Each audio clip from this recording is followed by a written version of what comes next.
Catequista, no te olvides de suscribirte en nuestra página de YouTube.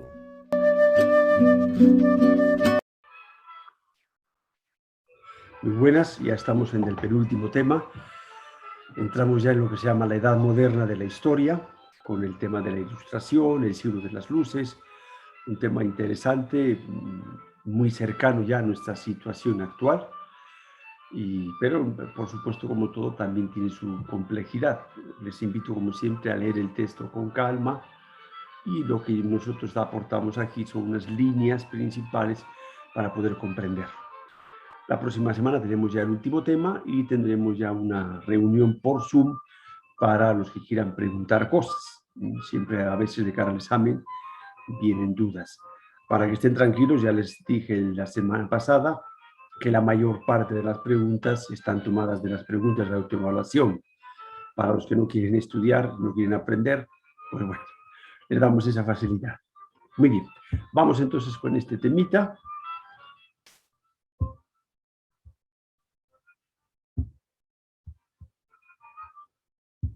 Ahí estamos.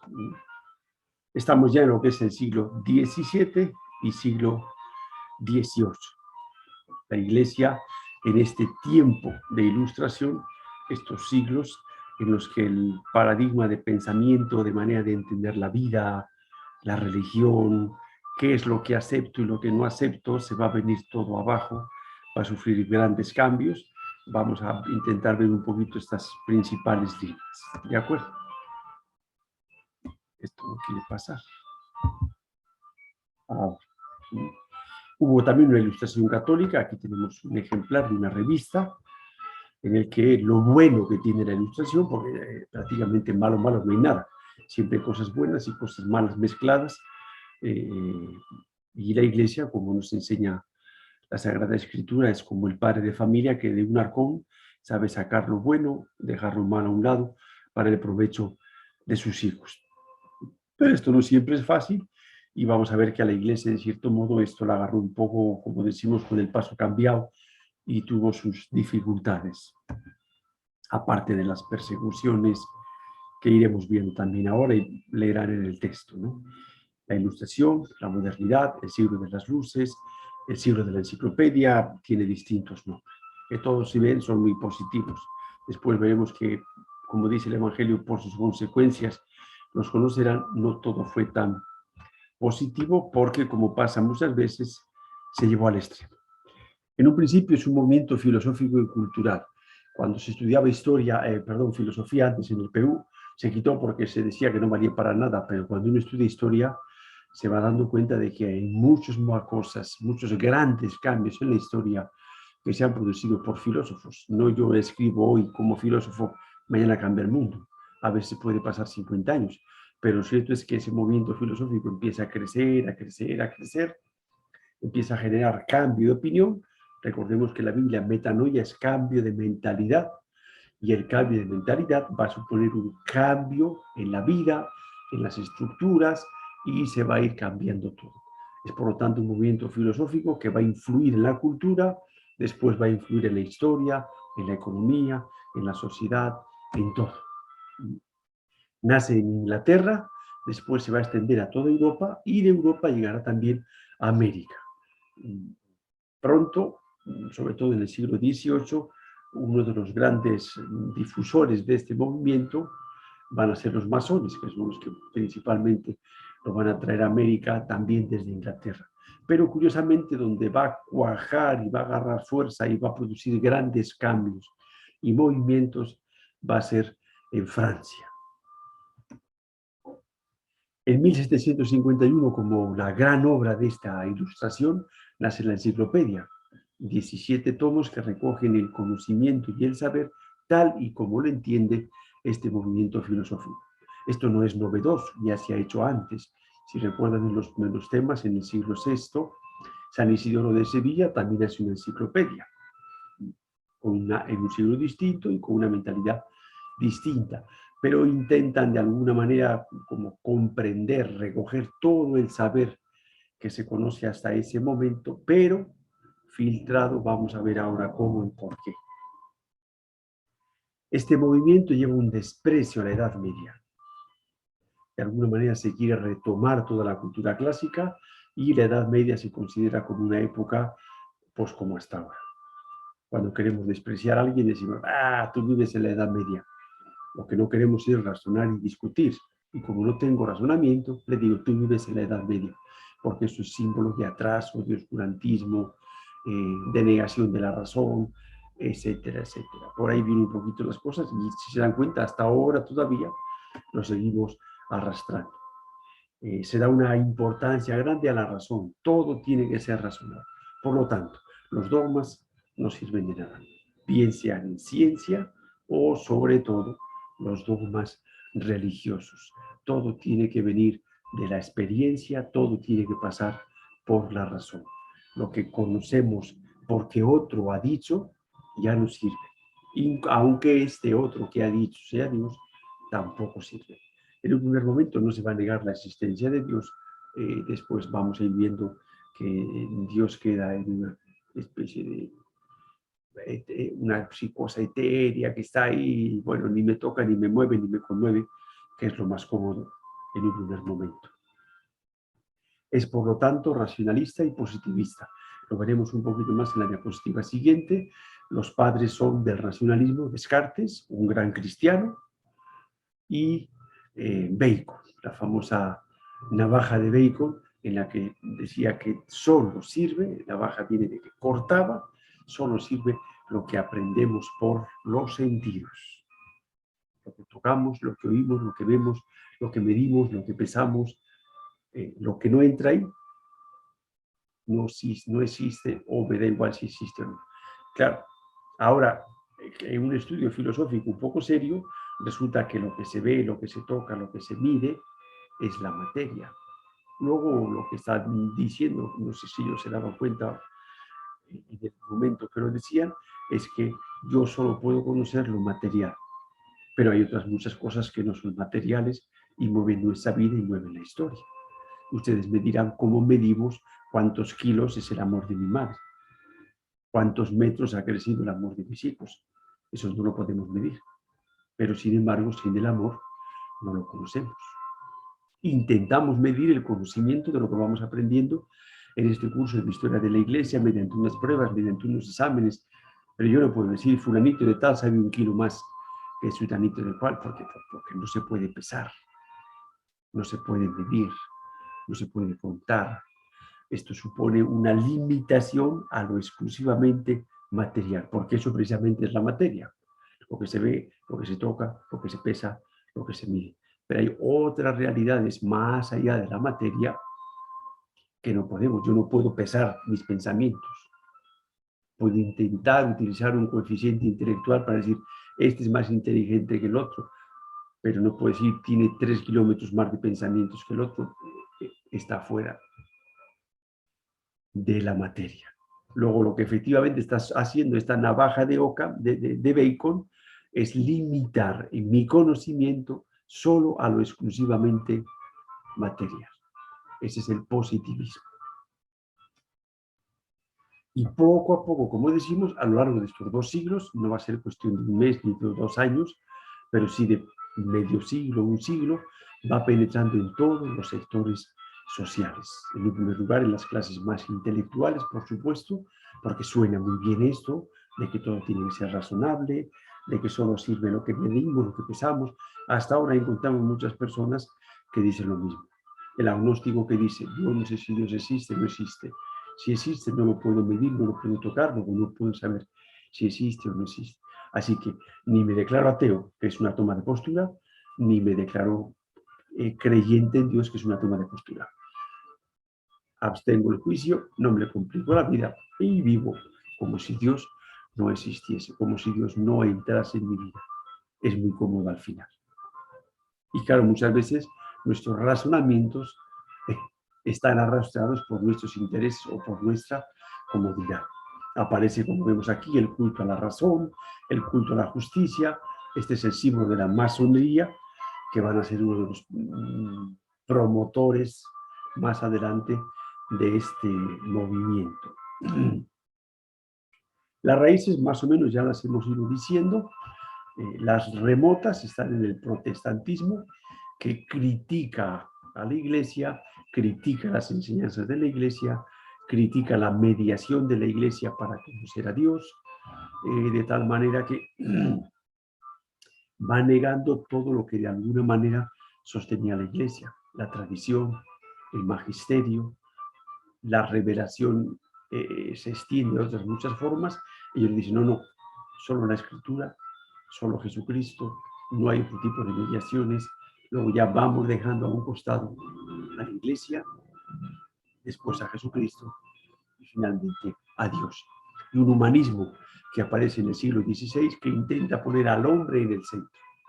Ya no a Dios, sino al hombre. O sea, al poner al hombre en el centro, lo que pasa siempre es dejar a Dios a un lado y que no me estorbe, que no me fastidie, que me deje vivir, porque yo ahora soy el centro. Y a la larga la tentación la tenemos todos. Yo el primero es yo soy Dios. Todas las idolatrías al final se reducen a una sola. La egolatría. Ego es yo en latín, yo soy el centro. Y por eso, precisamente, con quien va a chocar principalmente es con la religión, es con la Iglesia. Las raíces inmediatas, decíamos ya, es el racionalismo y el empirismo. Solo lo que pasa por mi razón. Descartes llega a decir, pienso, luego existo. La razón por la que sé que yo existo no es porque me toco, no es porque me veo al espejo, no es porque siento, no, no, no. Eso es un engaño. Dice, los sentidos nos engañan. Efectivamente, hay veces que los sentidos nos engañan, pero son muchas más las que los sentidos no nos engañan, porque si no estaríamos confundiéndonos continuamente, equivocándonos, tropezándonos, y no es así.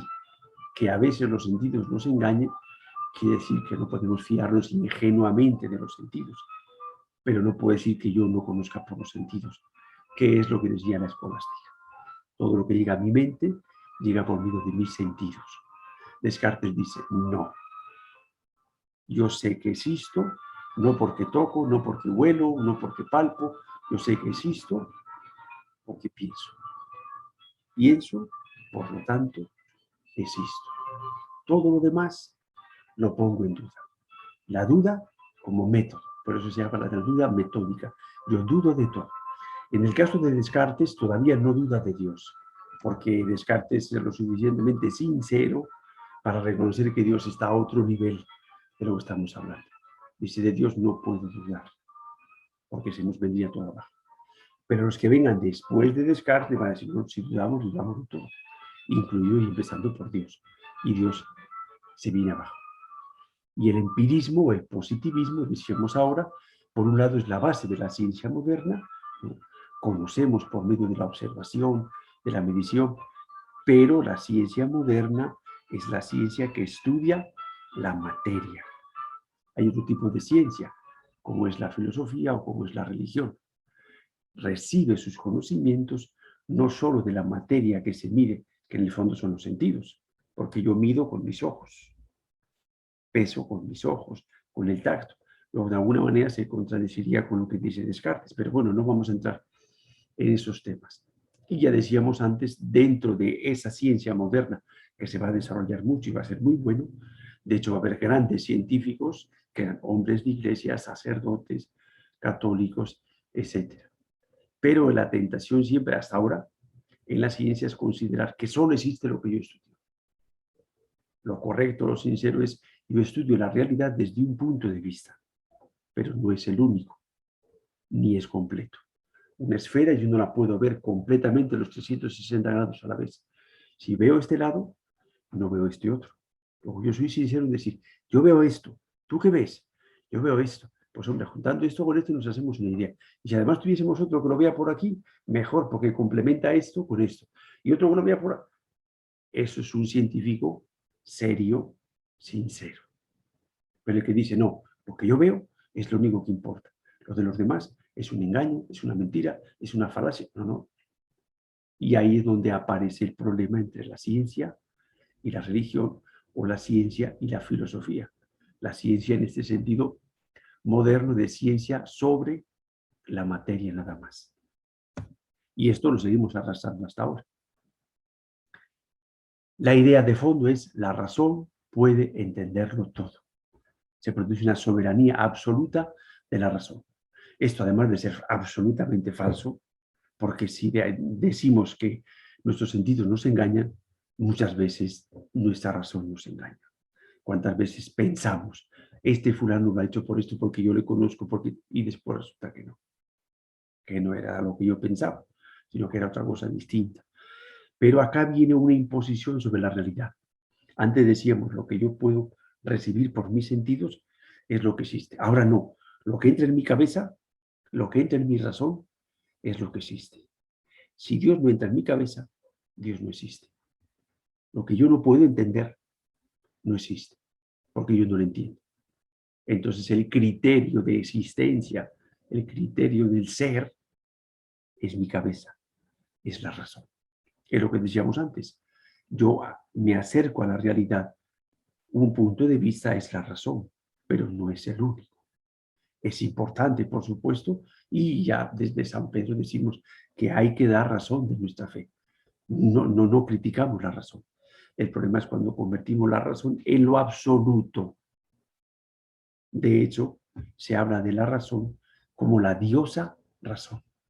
Ya no existe el culto a Dios, el culto a Jesucristo, existe el culto a la diosa razón. Por otro lado, solo conocemos por experiencia y observación. Sobre eso que nosotros vemos, razonamos y analizamos. De aquí, si nos damos cuenta, existe una contradicción entre las dos, pero sin embargo se van a unir. Por lo tanto, la revelación que viene de Dios no viene ni por experiencia, ni por observación, ni viene a la razón, porque ya se me da como conocimiento. No es algo que la razón elabora a partir de la experiencia y de la observación. Como Dios no entra en mi cabeza porque es infinito, porque es eterno, porque es absolutamente superior a mí, eso es despreciado. La tradición, en definitiva, la Iglesia, es despreciada. Es considerada, como hasta ahora se nos sigue diciendo, de la Edad Media, es irracional, es un freno del progreso. Por eso este movimiento, que en un principio es un movimiento humanista y la Iglesia también es humanista, debería de unir fuerzas, va a acabar criticando a la Iglesia. Aquí tenemos una imagen de la diosa razón y aquí tenemos la diosa razón. Está recibiendo el culto de la gente, del pueblo, de las masas, pero esta diosa razón está pisando a Jesucristo, con todo lo que Jesucristo implica. Aquí tenemos un grabado de la época que dice, aquí justo lo tapa, fiesta de la diosa razón. Y aquí dice, en la década 20 del segundo año de la República Francesa, una indivisible, la fiesta de la razón se ha celebrado en la iglesia de Nuestra Señora. Nuestra Señora de la Razón. El culto es a la filosofía y a la diosa razón. Dios y su iglesia nos estorban. Los padres de la ciencia moderna, no he querido repetirlo porque los tienen ahí en los apuntes, hay algunos ejemplos. Son fundadores y creadores de la ciencia moderna, todos creyentes, algunos sacerdotes, por ejemplo Copérnico, sin ir más lejos. Pero lo mismo que sucede con Descartes, es sincero y dice, bueno, con Dios no me puedo meter porque está a otro nivel. Con estos científicos va a pasar lo mismo. Son creyentes en su vida, son practicantes, respetan a Dios, pero se va a producir de parte de algunos un enfrentamiento entre las ideas científicas y las ideas religiosas. En concreto, el punto principal es el relato de la creación. Hasta ahora hay profesores de religión que siguen enseñando a sus alumnos que la creación del mundo fue, como dice la Biblia, por favor, están en la calle. Este fue uno de los problemas que hubo en este momento, ¿no?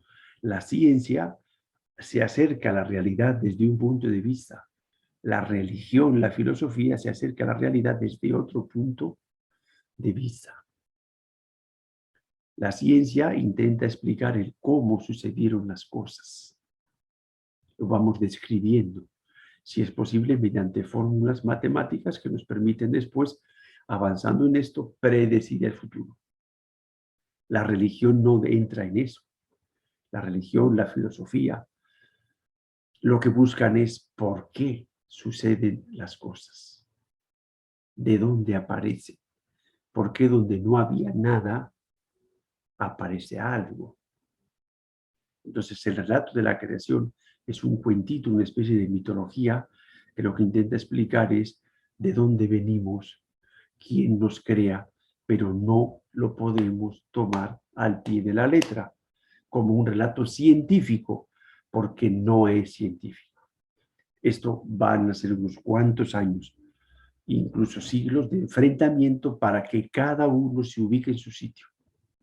La razón en su lugar con su punto de vista, la religión y la filosofía en su lugar con su punto de vista complementarios. La ciencia me explica por el Big Bang, por la evolución, cómo el mundo se ha ido desenvolviendo.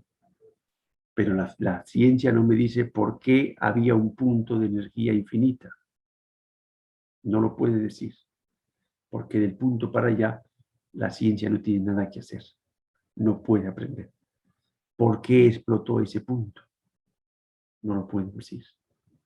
¿De dónde salió ese punto? ¿Por qué toda la creación está organizada y está dirigida hacia el ser humano? La ciencia puede decir, efectivamente, todo está dirigido hacia el ser humano porque todo va hacia él. ¿Quién ha hecho esto? ¿Quién ha puesto estas leyes en la naturaleza? Nosotros encontramos unas leyes en la naturaleza, pero no podemos decir quién ha puesto estas leyes. Yo puedo hacer unas fórmulas matemáticas que expliquen las cosas, pero no puedo decir quién dio vida a esas fórmulas. Son planteamientos complementarios. Y esto, repito, nos ha costado muchos años, muchos enfrentamientos, mucho sufrimiento, muchas persecuciones también, entender que son cosas complementarias, no enfrentadas. Del teocentrismo, como decíamos antes, por medio del humanismo, se va a pasar al antropo. Antropos significa hombre. El hombre es el centro. Si el hombre es el centro, la revolución copernicana es la Tierra no es el centro es el Sol. Después tampoco es verdad, el centro tampoco va a ser el Sol. Pero bueno, lo que nos importa ahora es, si yo me pongo en el centro, Dios que estaba en el centro, queda a un costado. Entonces nos hemos desubicado completamente. Porque si yo soy el centro y todo tiene que asentarse en mí, yo sé, a poco sensato que sea, que soy débil, que soy limitado, que soy temporal, que me equivoco con frecuencia. Luego, si el centro soy yo y todo se sustenta en mí, ¡prum! Esto tarde o temprano, se va a venir todo abajo. ¿Cómo va a pasar en unos pocos años que vamos a ver ahora? En el terreno de la fe, por lo tanto, todos los dogmas son negados, la tradición es negada, todo es criticado y a la Iglesia prácticamente, como hasta ahora en muchas cosas, se le arruma. Quizás se le escucha por respeto, pero no se le hace mucho caso. Aparece un ataque brutal a la Iglesia, una cosa son los ateos, otra cosa son los anticlericales. El ateo niega la existencia de Dios y le da igual lo que la Iglesia haga o no le da igual. El anticlerical es el que critica a la Iglesia, el que lucha contra la Iglesia, el que quiere que la Iglesia desaparezca. Este es un gráfico de la época que dice en francés, separación de la Iglesia y del Estado. Ahí tenemos al Estado vestido de una mujer porque está simbolizando a la diosa razón, normalmente bastante indecentes en su forma de vestir frente a la moral de la Iglesia, y aquí están cortando como si fuesen siameses la separación, que tiene algo de bueno. Ya repito, todo movimiento tiene cosas buenas. ¿Ya? Entonces, esto acaba en un ataque a la Iglesia. Voltaire y Rousseau, sobre todo Voltaire, van a ser especialmente ácidos, agrios, y hablan de esto: aplasten a la infame. La infame es la Iglesia. Y el ataque que se va a hacer, que se hace hasta ahora. La Iglesia es el freno del progreso, Los marxistas virales el freno a la revolución, los terroristas de Sendero Luminoso decían lo mismo, por eso mataron a nuestra hermana Uchita. Estamos celebrando este año que la Iglesia ha aceptado su martirio y el próximo año, Dios mediante, será su beatificación. Por lo mismo, los terroristas, decían la Iglesia, en este caso las hermanas en la comunidad de la Florida, son un freno a la revolución. Y acá todos somos muy libres y muy democráticos, pero como tú eres un freno a lo que yo quiero, te quito del medio y se acabó. Con lo cual vemos que estas libertades aparentes, que todo parecía muy bien, que todos somos iguales, después resulta que como yo me pongo en el centro, se convierte en una egolatría, yo me convierto en Dios y el que no esté de acuerdo conmigo o se aparta o paso por él como si fuese una planadora de 30 toneladas. La Iglesia frente a la Ilustración. Tenemos que decir que, en primer lugar, la Iglesia no estaba preparada para esta revolución cultural. En muchos casos, bueno, por el instinto, el mismo instinto de supervivencia, ¿no? Al sentirse la Iglesia atacada, ¿qué hace? Pues te defiendes como buenamente puedes, ¿no? Y en algunos casos la réplica pues, fue muy simple y condenando a todo sin saber valorar lo que realmente había de bueno y los excesos, las malas interpretaciones, las exageraciones a las que se estaba llevando este movimiento filosófico y cultural. De todas maneras, bueno, la iglesia es muy grande, hay muchos millones de personas y también hubo una ilustración católica. Dentro de la iglesia católica, un movimiento de personas religiosas, laicos, intelectuales, papas, que saben ver lo bueno de la ilustración y añadirlo, incluirlo en la iglesia. El caso más claro es el Papa Benedicto XIV y dos filósofos teóricos españoles, Feijó y Mayans. Bueno, ahí están los nombres. No vamos a entrar más porque se nos saldría un poquito. Esta ilustración católica fomenta la educación, renuevan los métodos pedagógicos, aparecen nuevas congregaciones religiosas dedicadas a la educación y una educación moderna. El caso más claro es San Juan Bautista de la Salle, con las escuelas de los hermanos cristianos, o lo que llamamos ahora los hermanos de la Salle, con unos métodos modernos de enseñanza y una enseñanza para todos, no solo para el que tiene dinero para pagar un profesor, sino que estas congregaciones buscan sobre todo esas clases bajas que pasan hambre, calamidad, porque no saben leer, porque no saben escribir, por eso son fácilmente explotados, no tienen ningún oficio y van a ser, como vamos a ver después, explotados miserablemente en esas empresas fruto del progreso que aparentemente traía la ilustración. Si el progreso no va unido, en este caso, a la moral, a la filosofía, a la religión, se vuelve contra el propio hombre. Y se va a ir produciendo un serio cultivo de la ciencia entre hombres de iglesia. Por ejemplo, mucha gente no lo sabe, en el Vaticano hay un observatorio astronómico que está activo, que sigue estudiando, que sigue produciendo, y la Iglesia no quiere quedarse atrás en los avances de la ciencia, reconociendo que cada uno tiene su campo y cada uno tiene su punto de vista.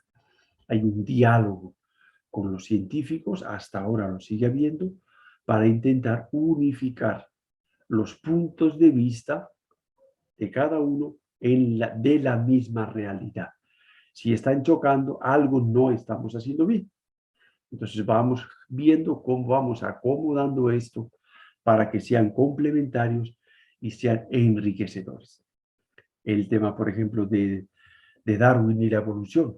En un principio, si se toma al pie de la letra la creación, choca con la creación. Pero si lo vemos desde un punto de vista más amplio, nos vamos dando cuenta de cómo Dios es quien va organizando toda la creación y le va dando estas leyes de la evolución para que la creación sola vaya avanzando. ¿Hacia dónde? Hacia el ser humano. ¿Por qué el ser humano? La Biblia nos explica que todo lo ha creado Dios para crear al hombre, al ser humano, libre, con capacidad de amar, ser amado y corresponder a ese amor. Eso no lo puede explicar la filosofía, pero no lo puede explicar la ciencia, lo explica la filosofía.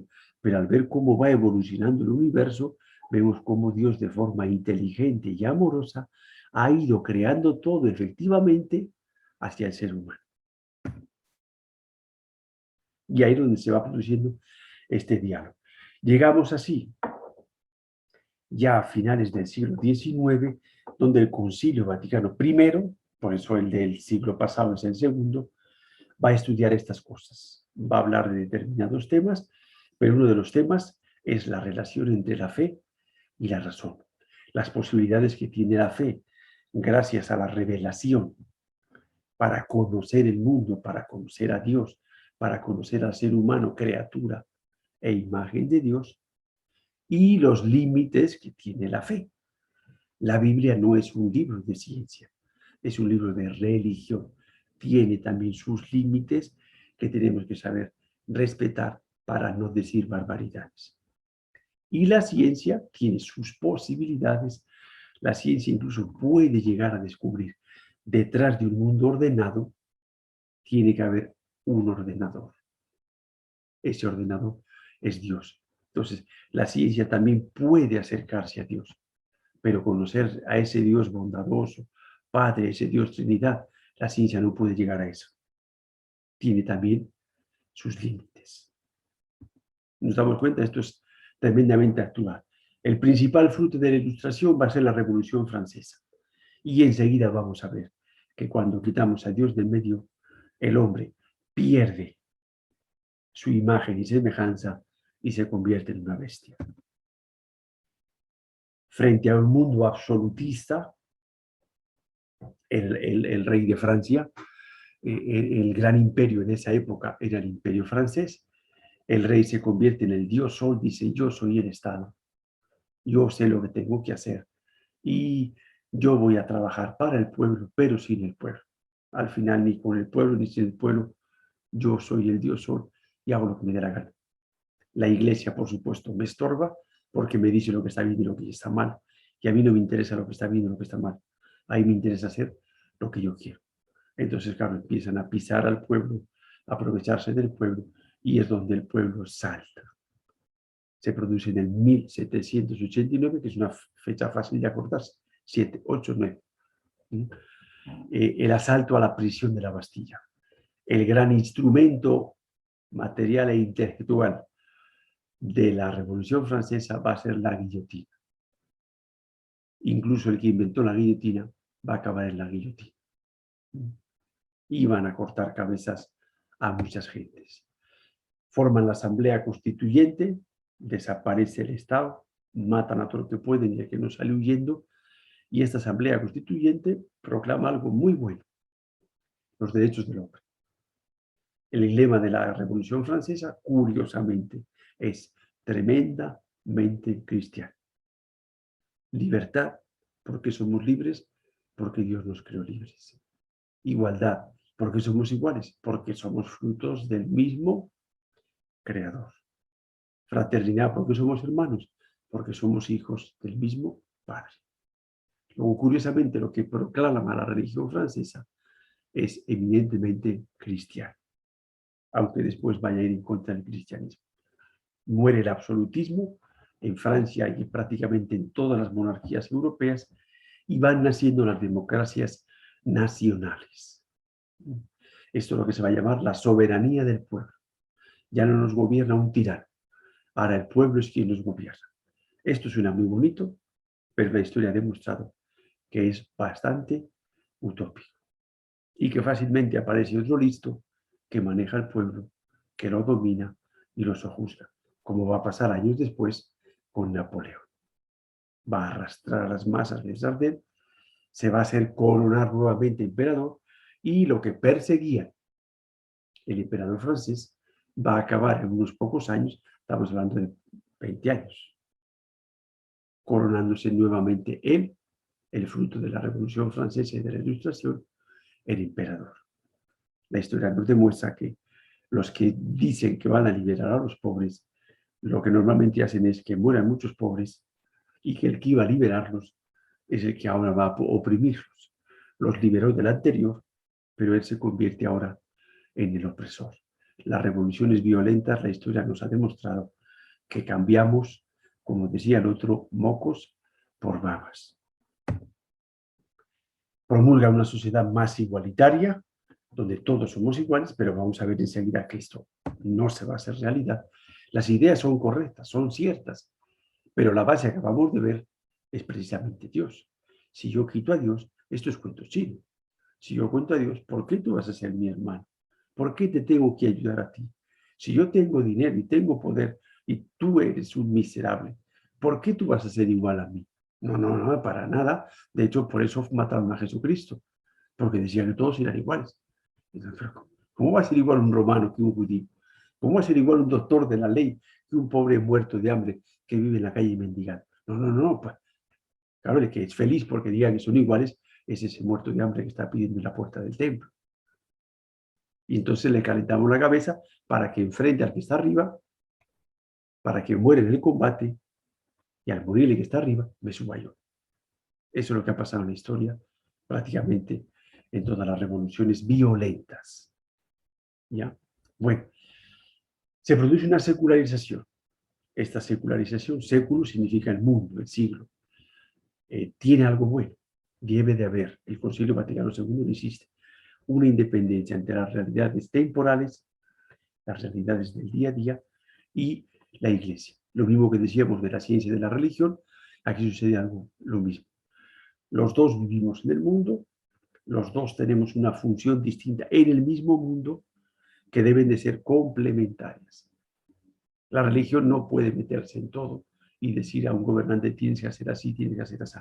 Pero sí le puede decir, esto está bien porque estás tratando al ser humano como lo que es, y esto está mal porque estás tratando al ser humano como una cosa o como un animal.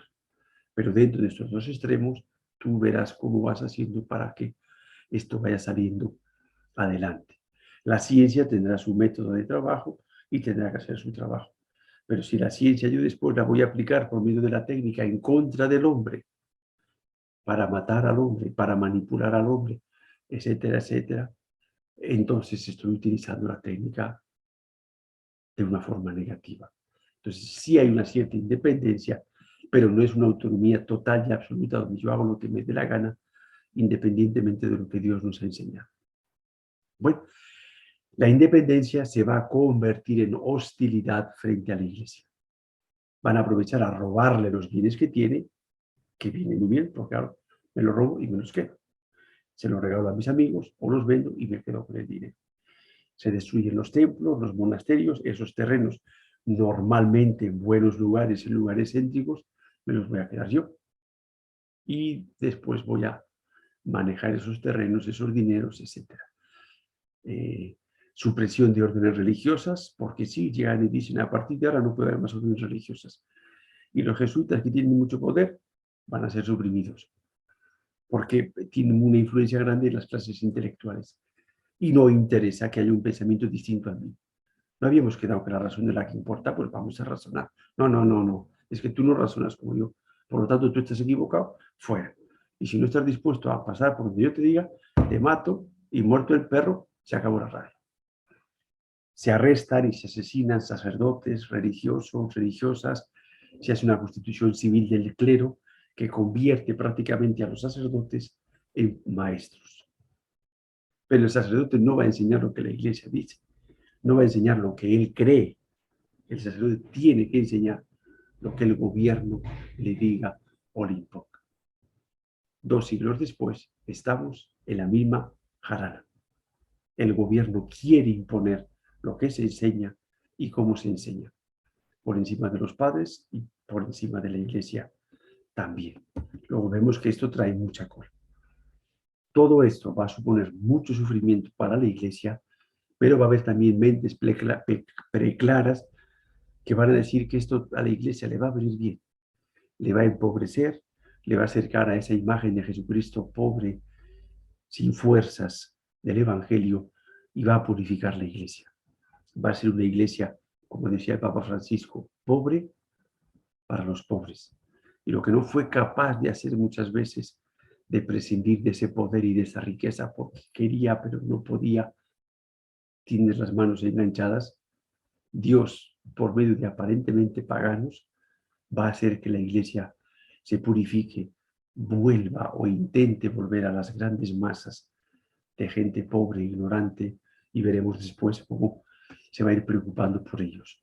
Unas maneras, de unas formas mejor, de otras peor, pero se va a ir volviendo nuevamente a ellos.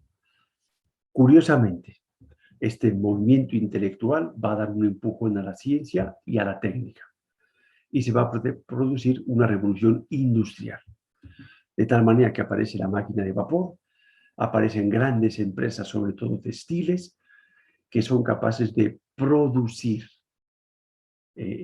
a partir de la materia prima, que es lo que nos sucede a nosotros con Inglaterra. Inglaterra nos compra la materia prima, se la llevamos a Inglaterra, la manufactura y nos la venden después a nosotros multiplicado el precio por 3, por 4, por 5, por 6, por 8 y hasta por 10. De tal manera que encandilados con lo que Inglaterra nos trae, seguimos produciendo materia prima para enviar a Inglaterra y que nos lo vendan después multiplicado por no sé cuántas cosas. Aparece el capitalismo moderno. Unos pocos tienen estas empresas, hacen trabajar a la gente, nadie se preocupa de los trabajadores, estos que son iguales, que son hermanos, que son fraternos, nadie se preocupa de ellos. Trabajan 10, 12, 14 horas. Niños y mujeres desde los 5 años están trabajando de tal manera que el que tiene estas empresas se hace cada vez más rico y los trabajadores se hacen cada vez más pobres. No pueden estudiar porque tienen que ir a trabajar. Aparece nuevamente la importancia de la educación. La iglesia va a buscar la educación de estos muchachos. Es el caso más claro y quizá el que más conozcan es el de San Juan Bosco. Aparecerá el capitalismo moderno. Aparentemente toda esa liberación se va a venir abajo, porque si quitamos a Dios del medio, no somos iguales. El que tiene, puede, manda. Volvemos a la ley del más fuerte. Las condiciones proletarias son inhumanas, viven hacinados, como decíamos antes, en cuartuchos y casuchos, sin agua, sin métodos, sin higiene, por supuesto sin baño, sin desagüe y sin nada. Entonces, estas grandes masas explotados se sienten abandonados por Dios, abandonados por la iglesia. Se produce la apostasía de las masas. Primero fueron los intelectuales, los capitalistas, y luego en su mayoría las grandes masas van a ir dejando a Dios de medio lado, simplemente porque tienen que sobrevivir. Como digo, llegan a trabajar 10, 12, 14 horas al día, de lunes a domingo.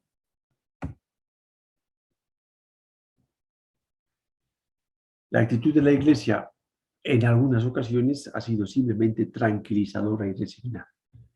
Decir, bueno, bienaventurados los que sufren porque ellos serán consolados, pero será en la otra vida. Poner las esperanzas en la otra vida está bien, pero claro, uno dice, bueno, y hasta que llegue la otra vida, esto no se puede mejorar un poco. Y va a haber también otra respuesta muy positiva, ¿no? Por un lado aparecen grandes obras de asistencia inmediatas, se las critica de paternalistas porque no van a la raíz del problema. Pero claro, yo tengo una persona delante, miles de personas delante, que están pasando todo tipo de calamidades, penalidades, hambre, falta de asistencia sanitaria, y puedo decir, voy a ir a la raíz para evitar esto. Y mientras tanto, esta gente se muere, que es lo que criticaban a veces a Madre Teresa de Calcuta.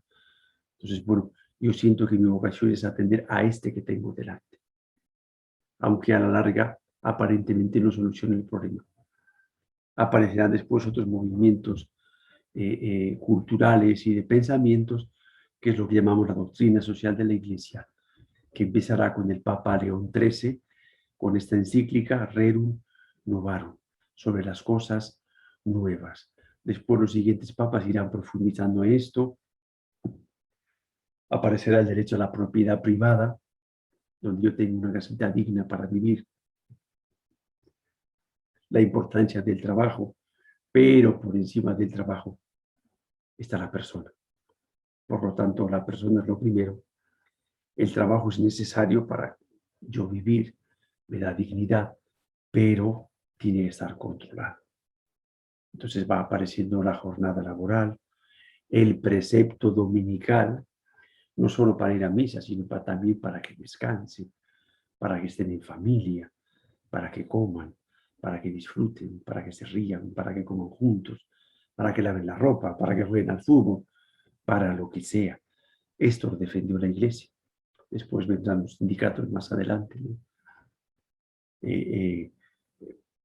Por otro lado, a estos empresarios, la Iglesia, los empresarios se consideran cristianos, le dice, si tú eres cristiano, no puedes explotar a la gente, no puedes enriquecerte a costa del sufrimiento, del hambre, la penuria y la desgracia de esta gente.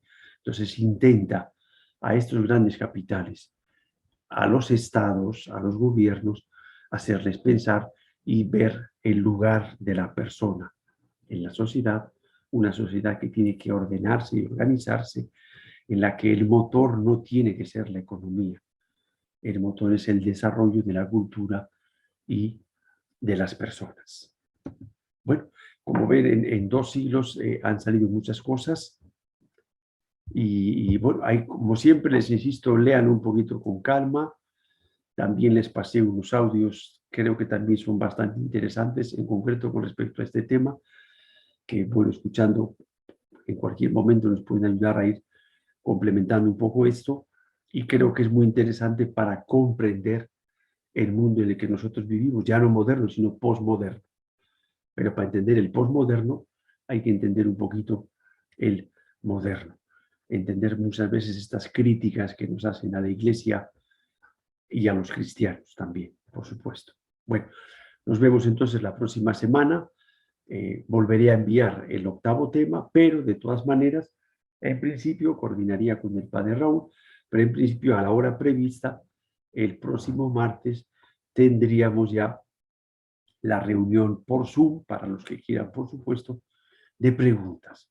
De todos los temas que hemos ido viendo, pues preguntar, esto es así, ¿por qué esto, por qué lo otro? Si no tienen duda y está todo claro, pues nada, nos sacamos una foto, nos vamos a dormir y nos vemos para el examen. ¿De acuerdo? Y el trabajito, lo mismo, insistirles, no lo dejen a última hora y que se les amontone todo. De hecho, ya estamos casi en la última hora.